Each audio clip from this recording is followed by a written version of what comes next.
It was a quiet Sunday night in Arlington, Washington. By morning, 21-year-old Jonathan Hoang, a young man with autism, had vanished. No phone, no jacket, just an iPad, and a growing mystery that would ignite a frantic search, spark community outrage, and leave his loved ones grasping for answers in a silence louder than words. This is the disappearance of Jonathan Hoang.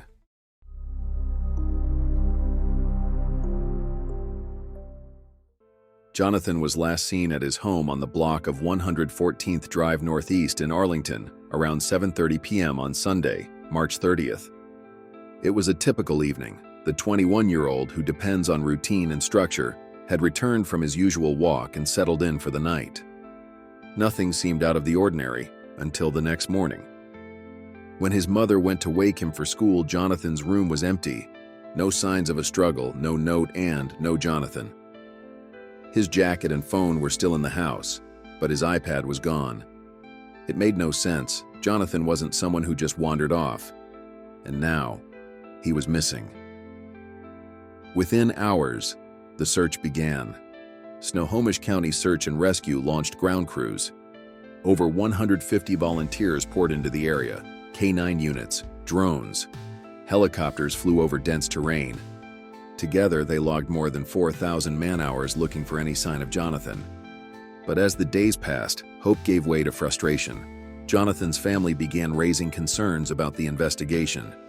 They believed the response had been slow, especially the delay in issuing an endangered missing persons advisory. In fact, it took 5 days before one was made public. Given Jonathan's autism and vulnerability, his family felt that delay may have cost them precious time. They also urged investigators to contact Apple to potentially track Jonathan's iPad.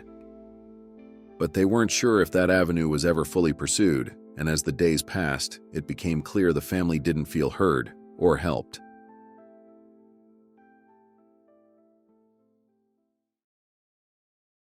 And one of their biggest frustrations was how long it took authorities to act on critical surveillance footage.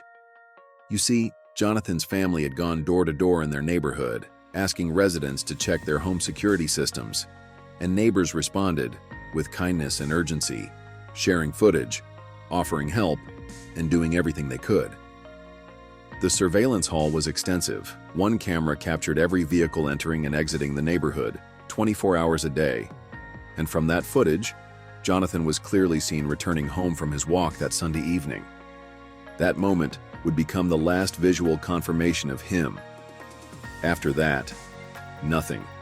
No sightings, no footage of him walking, no sign of him leaving on foot. To the family, this was damning. A key piece of the puzzle, but they claim the Major Crimes Unit didn't review that footage quickly enough, or take it seriously when they should have. The family's private investigator was the one pushing to secure the videos and piece together the timeline. But instead of collaboration, they say they faced resistance, reluctance, silence. Eventually, the family filed formal complaints with the Snohomish County Sheriff's Office and escalated their concerns to the Washington State Attorney General's office. The AG assigned an attorney to review the matter, though they made it clear their authority over local law enforcement was limited. Still, for Jonathan's family, it wasn't just about pointing fingers. It was about finding answers. And they were determined to get them, with or without official support. As the case was gaining attention, some of the most experienced professionals in the field began offering to help. A criminal profiler with a history of federal and state-level cases reached out, offering their expertise to guide the investigation. Individuals with ties to the FBI also made contact, extending their support to Jonathan's family in the search for answers. But there was a catch. All of this help was contingent on one thing: the approval of the Snohomish County Sheriff's Office. The family had to wait for the department to sign off on accepting this additional support. This wasn't just a local case anymore. It was becoming something more, something deeper. But despite the growing support, the lack of cooperation from the sheriff's office seemed to slow everything down. On April 8th, just 10 days after Jonathan disappeared, the Snohomish County Sheriff's Office issued a sobering update. The ground search has been suspended, pending any further tips, evidence recovery, or additional leads. Search and rescue will continue to do periodic checks in the area and follow up on all leads. For Jonathan's family, this wasn't closure, it was another chapter in the unknown. The search area may have gone quiet, but the fight has not ended.